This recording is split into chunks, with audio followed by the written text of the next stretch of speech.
नमस्कार दोस्तों, target with PS Parihar channel में आपका स्वागत है। आइए शुरू करते हैं और देख लेते हैं कि दैनिक रोजगार समाचार के भाग 2 के इस वीडियो में विद्यार्थी जीवन से संबंधित कौन कौन सी सूचनाएं हैं। तो वीडियो को जल्दी से लाइक कर दें, शेयर कर दें। जिन छात्रों ने चैनल को अभी भी सब्सक्राइब न किया हो तो जल्दी से सब्सक्राइब कर लें ताकि आप लोगों को इसी प्रकार की ऑथेंटिक अपडेट से सबसे पहले मिलती रहे। चलिए सबसे पहले बात कर लेते हैं डीएलएड की। डीएलएड प्रशिक्षण के लिए पहले चरण में 36,396 सीटें आवंटित। परीक्षा नियामक प्राधिकारी के तहत अभ्यर्थियों को 30 जनवरी तक लेना है प्रवेश। सुबह के वीडियो में चूंकि काफी सारी सूचनाएं थी और बहुत सारी सूचनाएं छूट गई थी, वो सारी सूचनाएं आपको इस वीडियो में मिल जाएगी, इसलिए वीडियो को आप लोग लास्ट तक देखिएगा। यहाँ पर लिखा है डीएलएड प्रशिक्षण 2025 के लिए पहले चरण में 36,396 सीटें आवंटित की गई हैं। इसकी ऑनलाइन काउंसलिंग 12 जनवरी से शुरू हुई थी। तो जिन छात्रों को सीटें आवंटित की गई हैं, इन छात्रों को अब एडमिशन लेना है विद्यालयों में जाकर के। लिखा है इन अभ्यर्थियों को 30 जनवरी की शाम 6 बजे तक आवंटित संस्था में प्रवेश लेना है। एक बात और बता दूं कि बहुत सारे विद्यार्थी पूछते भी रहते हैं कि सर डीएलएड में कहाँ एडमिशन लें जहां पर सुविधाएं मिलेंगी। तो यहाँ पर एक संस्था है शैलेश क्लासेस कंसल्टेंसी, और इनके माध्यम से आप लोग ये आपको बता देंगे कि कहाँ पर आप लोग एडमिशन ले सकते हैं, किन विद्यालयों में ले, किन विद्यालयों में क्या सुविधा मिलेगी, किस तरीके से पढ़ाई करवाएंगे, क्या चीजें होंगी, सारी जानकारी आपको यहाँ से मिलेगी। और इनके माध्यम से अगर आप लोग इस संस्था के माध्यम से अगर आप लोग डीएलएड में एडमिशन लेते हैं तो आप लोगों की तैयारी भी डीएलएड में जो सेमेस्टर के एग्जाम्स होते हैं, आपको पता होगा कि डीएलएड में बहुत विद्यार्थी फेल होते हैं। जब भी डीएलएड का रिजल्ट आता है निकाल करके देखिए, कभी 40% विद्यार्थी फेल, कभी 50% विद्यार्थी फेल, और बहुत सारी चीजें होती हैं। तो आप लोगों की डीएलएड की जो सेमेस्टर की जो पढ़ाई होती है वो भी इनका एक ऑनलाइन प्लेटफॉर्म है, यही शैलेश क्लासेस के नाम से। वहां पर आपको पढ़ाई करवाई जाएगी डीएलएड की पूरी तरीके से निःशुल्क। उसके लिए कोई भी अतिरिक्त पैसा नहीं लेना है। और ये जो स्टडी मटेरियल आप लोग देख रहे हैं ना, ये बुक वगैरह, ये भी आप लोगों को पूरी तरीके से निःशुल्क मिलेंगी। और आपका जो एडमिशन होगा डीएलएड में वो स्कॉलरशिप के आधार पर होगा, जो सरकार से स्कॉलरशिप मिलती है उसी बेस पर आपका एडमिशन मिल जाएगा। किस शहर में लेना है उसके बारे में आप लोगों को इन्हीं से बात करनी होगी। इनका नंबर यहाँ पर लिखा हुआ है 7752853025, और एक और नंबर है 6393300364, एक और नंबर है 8004777875। अच्छा, अब ये बात करें कि बहुत सारे विद्यार्थी ये भी पूछते हैं सर डीएलएड करें कि ना करें, क्या करें, नौकरी नहीं आ रही है। तो मैं आपको ये बता दूं कि अब जो भी समय बदल रहा है, अब लगातार हर भर्ती में हर जगह योग्यता की बात की जा रही है, चाहे वो नई शिक्षा नीति हो या अन्य विभाग हो, चाहे हाई कोर्ट सुप्रीम कोर्ट के हालिया आर्डर। शिक्षा मित्रों का मामला देख ही लिया आपने, टीटी की वजह से उनको बाहर कर दिया गया। एलटी में टीटी लगने वाला है, टीजी में टीटी लगने वाला है, बेसिक में लगी गया है, पर पदोन्नति में ऑलरेडी टीटी हो चुका है। जो टेट पास नहीं उनकी पदोन्नति नहीं होगी। तो अब जो ये निजी क्षेत्र के जो विद्यालय है जहां पर हाई स्कूल इंटर पास लोग छात्राएं या शिक्षक शिक्षिकाएं पढ़ा रही हैं बच्चों को, नौनिहालों को, अब वो पढ़ा नहीं पाएंगी। अब एक याचिका इसके बारे में पहले से भी मांग चल रही थी, पीआईएल भी दाखिल होने जा रही है इलाहाबाद हाई कोर्ट में। और अखिलेश यादव हैं प्रयागराज के, जो एलटी में टीईटी की लड़ाई लड़ रहे हैं। इनकी ये भी एक मांग है कि जो जितने भी कॉन्वेंट विद्यालय हैं, जितने भी प्राइवेट विद्यालय हैं, छोटे विद्यालय हैं, वहां पर जो निजी विद्यालय है, वित्त विहीन विद्यालय है, यहाँ पर भी योग्यता आधारित शिक्षकों की भर्ती हो। केवल सरकारी विद्यालय ही नहीं, जितनी प्राइवेट विद्यालय हैं। और प्रदेश में लगभग ऐसे 18,000 से ज्यादा प्राथमिक विद्यालय हैं और वित्त विहीन विद्यालयों की संख्या लगभग 21,000 के आसपास है। कुल मिलाकर के अगर इन सभी जगह योग्यता आधारित शिक्षकों की बात की जाएगी, जहां पर डीएलएड मांगा जाएगा, प्राइमरी का टीईटी मांगा जाएगा, तो वहां पर बहुत सारे शिक्षकों की भर्ती हो सकती है। एक एक विद्यालय में कम से कम 5-5, 6-6 टीचर रखने होंगी। 1 लाख से ज्यादा भर्तियां हो सकती हैं। और मेन बात यह है कि अभी जो पढ़ा रहे हैं, चूंकि कंपटीशन नहीं है, अगला 5,000 रुपए में महीने में पढ़ाने को तैयार है, 4,000 रुपए में महीने में पढ़ाने को तैयार है, वो बीए फेल है, एमए फेल है, लोग पढ़ा रहे हैं। चूंकि सरकार का मतलब नहीं है, बीएसए को कोई मतलब नहीं है, बीईओ को कोई मतलब नहीं है कि जो प्राइवेट विद्यालय है वहां पर कौन लोग पढ़ा रहे हैं, कौन लोग नहीं पढ़ा रहे हैं। लेकिन अगर ऐसे कोई डायरेक्शन आ जाता है हाई कोर्ट सुप्रीम कोर्ट का, तो समझ लीजिए ये जो लाखों डीएलएड पास है, इनको प्राइवेट क्षेत्र में भी अच्छा खासा वेतन देना पड़ेगा, बच्चे कम पड़ जाएंगे। तो सुनिए आप लोग अखिलेश यादव को, अगर आप बात सही है तो आप लोग वीडियो को लाइक कर दीजिए। साथियों नमस्कार, मैं अखिलेश यादव आप सभी भाई बहनों का तहे दिल से स्वागत, अभिनंदन और वंदन करता हूं। मैं उत्तर प्रदेश के उन तमाम भाई बहनों का, चाहे वो बीएड हो या बीटीसी हो, जो भी भाई बहन प्राथमिक स्तर या उच्च प्राथमिक स्तर टेट क्वालिफाई हैं, हम सबके संपूर्ण समायोजन की बात कर रहे हैं। और मुझे उम्मीद है कि इस लड़ाई में हमारा एक नारा है कि अकेला चलो की स्थिति में हम संपूर्ण समायोजन के बहुत ही करीब पहुंच चुके हैं। आप यूँ कह लीजिए कि मात्र केवल एक कदम दूर हैं, क्योंकि आप सभी को ये मालूम होगा कि हम जिस लड़ाई को लेकर के लड़ रहे हैं माननीय हाई कोर्ट में, उसमें 100% मैं गारंटी के साथ कह रहा हूँ, मैं जीत के सिर्फ केवल एक कदम दूर हूँ। और जैसे ही आर्डर 3 फरवरी को या इसके बाद एक और डेट लगे, मुझे उम्मीद है कि 3 फरवरी को ही हमारा जजमेंट लिखा जाएगा और पूरे उत्तर प्रदेश में एक भूकंप सा देखने को मिलेगा। मैं आपको बताते चलूं कि पूरे उत्तर प्रदेश में साथियों 3 तरह के विद्यालय जो है कार्यरत हैं। एक राजकीय इंटर कॉलेज और दूसरा अशासकीय सहायता प्राप्त माध्यमिक इंटर कॉलेज, तीसरा जो है हुआ है वित्तविहीन, चाहे वो प्राइमरी स्तर हो, चाहे उच्च प्राथमिक स्तर हो या माध्यमिक इंटर कॉलेज हो। साथियों मैं आपको बताते चलूं कि पूरे उत्तर प्रदेश में ये जो वित्तविहीन विद्यालयों की मान्यता, चाहे वो बेसिक शिक्षा परिषद द्वारा दी जा रही हो या माध्यमिक शिक्षा परिषद द्वारा यानी कि यूपी बोर्ड द्वारा, यहाँ की हालात पे अगर हम आज इस वीडियो के माध्यम से चर्चा करें तो पूरे उत्तर प्रदेश में अनट्रेंड लोगों को रख करके पढ़वाने का काम किया जा रहा है।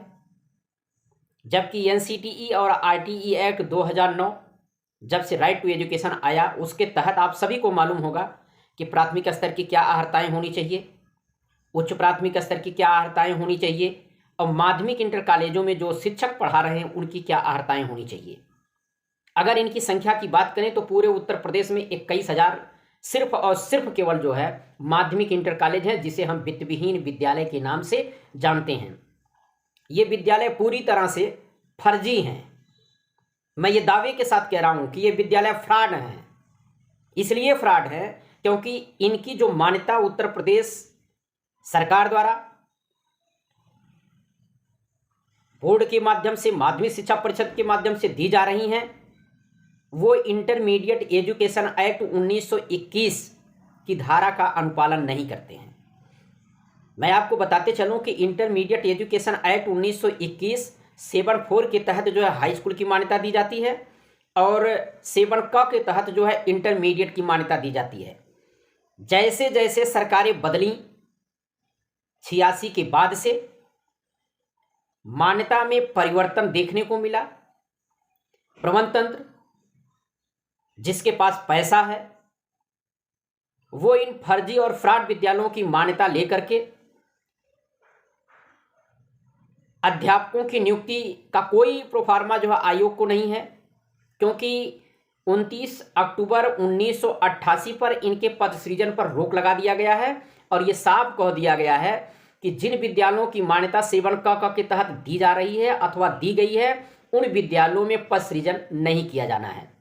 मैं आपको बताते चलूं कि आप सपोज कर लीजिए कि जैसे मैं अखिलेश यादव जिलाधिकारी के कागज पे मृत घोषित हो गया और इसके बाद मैं जिलाधिकारी के यहाँ जा करके मैं कहूँ कि मैं अखिलेश यादव जिंदा हूँ, तो शायद जिलाधिकारी यह मानने को तैयार नहीं होगा कि अखिलेश यादव जिंदा है। आज हालात इन वित्तविहीन विद्यालयों में पद सृजन को लेकर के है। यही कारण है कि इन विद्यालयों में जो छात्र छात्राओं की शिक्षा दी जा रही है वो अनट्रेंड लोगों के द्वारा दी जा रही है। कोई इंटर पास है, कोई हाई स्कूल पास है, कोई बीए पास है, कोई बीएड है, कोई एमए है। क्योंकि मैं आपको बताते चलूं कि इंटरमीडिएट का अध्यापक अगर प्रवक्ता के पद पर रखा जाएगा तो उसके लिए एमए बीएड मस्ट है।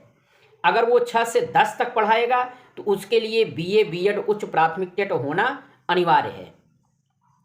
अगर वो प्राइमरी स्तर में पढ़ा रहा है तो उसके लिए जो है बीटीसी प्राथमिक स्तर का टेट पास होना मस्ट है। इसलिए मैं कहना चाहता हूं कि जितने भी प्रबंध तंत्र हैं, सबसे मेरी अपील है और सरकार से भी मेरी अपील है कि इस व्यवस्था को सुधारने का काम करें, नहीं तो अन्यथा की स्थिति में हम बहुत जल्द जो है इस पर निर्णय लेने वाले हैं।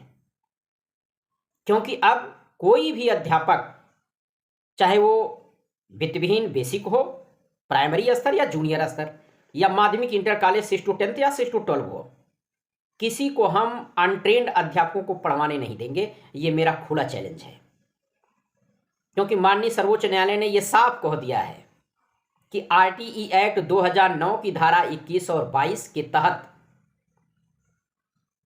और मिनिमम क्वालिफिकेशन एनसीटीई की गाइडलाइंस 23/8/2010 और 12 नवंबर 2014 के तहत कोई भी अध्यापक अनट्रेंड जो है वो कक्षा 6 से लेकर के 14 तक, क्षमा करिएगा, कक्षा 6 से लेकर के 8 तक, 1 से लेकर के 5 तक अनट्रेंड अध्यापकों के द्वारा पढ़वाया नहीं जा सकता है। इन्हीं शब्दों के साथ मैं उत्तर प्रदेश के उन सभी भाई बहनों से अपील करता हूं कि आप सभी लोग हमारे साथ कंधे से कंधा मिला करके चले। मैं ये दावे के साथ कहता हूं कि जो भी अगर उत्तर प्रदेश सरकार ये वैकेंसी नहीं दे रही है तो मैं ये दावे के साथ कहता हूं कि मैनेजमेंट मजबूर हो जाएगा कि आपको 15 से 20 हज़ार रुपये इस बेरोजगारी की किल्लत में आपको रखने के लिए मजबूर हो जाएगा, क्योंकि यदि वो नहीं रखेगा तो उसके विद्यालय की मान्यता जो है समाप्त हो जाएगी।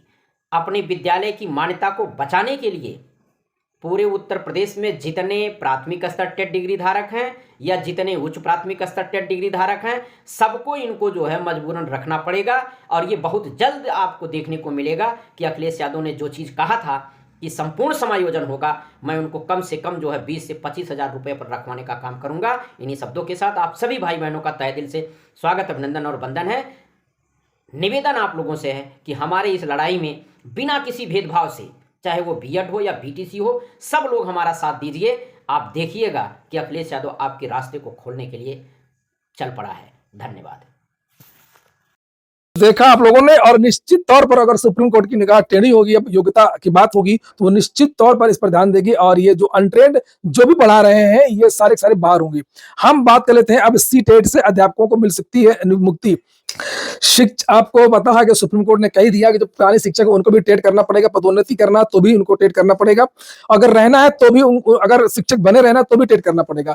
उसी क्रम में ये शिक्षक गुहार लगा रहे हैं, तो छूट मिलती है नहीं छूट मिलती है, सरकार ने इसकी कार्रवाई को आगे बढ़ा दिया है। 16 जनवरी का ये पत्र, जैसे आप लोग यहाँ पर देख सकते हैं, ये पत्र सीबीएसई को भेजा गया था, ये देखिए यहाँ पर, और सुझाव मांगे गए यहाँ पर सीबीएसई, ये देखिए। तो सीबीएसई से पूछा है, भारत सरकार ने इसको संज्ञान में लिया है। और मामला यह है कि उत्तर प्रदेश प्राथमिक शिक्षक संघ रामपुर के जिला अध्यक्ष हैं कैलाश बाबू पटेल और जिला मंत्री हैं आनंद प्रकाश गुप्ता। इन्होंने 1 दिसंबर को भारत सरकार को ज्ञापन प्रेषित करके ये मांग की थी कि कार्यरत शिक्षकों को प्रतियोगी परीक्षार्थियों के समान सीटेट परीक्षा की तैयारी करने के लिए पर्याप्त समय नहीं मिल पाता है और ऐसी स्थिति में उनके लिए अलग मानक निर्धारित करते हुए न्यूनतम क्वालिफाइंग अंक 45% अथवा उससे कम किया जाना चाहिए।